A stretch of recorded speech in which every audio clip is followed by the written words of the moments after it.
My guess is they are going to do something similar to what they did to PS3 Battlefield 4. They purposely made the maps smaller on console and reduced the vehicles on maps. Also, they reduced the player count, which is not a bad thing. I mean, they had to make it run somehow. That comment inspired this video, as it's good to know what you are buying when there's little information made available.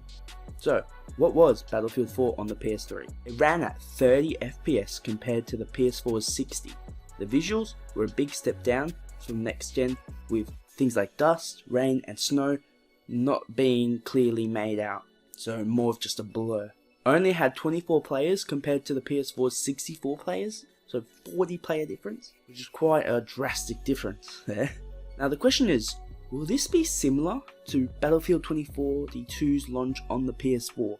The answer is yes, I think so. We are getting half the player count for previous gen, that being 64 compared to 128, which is quite a large difference, as the scale has changed completely times 2, going from 64 to 128. Maps will be reduced, we are not sure by how much, but it will roughly reflect the player count differences, so we could be seeing reductions of up to 50% of the maps made for next gen, missing out on a lot of key locations. I don't see Battlefield Portal maps changing because that's already been made, but who knows, that might change also. You will be missing out on a few key locations sadly. Hopefully they tailor the maps carefully to make sure that there's really cool features like the stadium and those high-rise buildings stay in. Graphical fidelity will also be affected. We are not sure by how much, but DICE has not advertised 120 frames for next generation consoles. It will be available on PC, but we are not sure if PS5 and Xbox Series X can run at 120 frames. There may be an option to have a frame boost mode, like similar to Call of Duty where they have that. We're not sure, but likely the key differences you'll be missing out on PS4 having ray tracing and 60 FPS. Quite possibly. They might make it able to run on the PS4 Pro, the 60 FPS, but I'm not sure about the PS4. You might have to play 30, which is understandable, but annoying.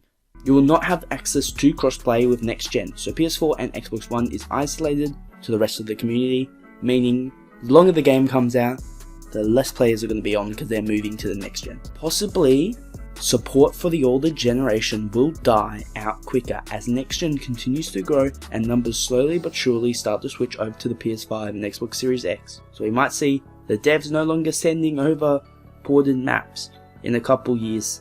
That will take a couple years, but take that with a pinch of salt because that's not confirmed. But we do know people are moving to next gen, so the player bases are getting smaller and smaller, so it won't be supported as much because their main players will be in the next gen. There's still a lot of players on previous gen, so this will take many years to come into effect. Although, gameplay and mid-map events will all be the same regardless of what platform you play on, so you won't be missing out on those tornadoes. If you do decide to advance to next gen, there is cross progression so that you are not starting from the beginning. It's really sick to know because it does suck.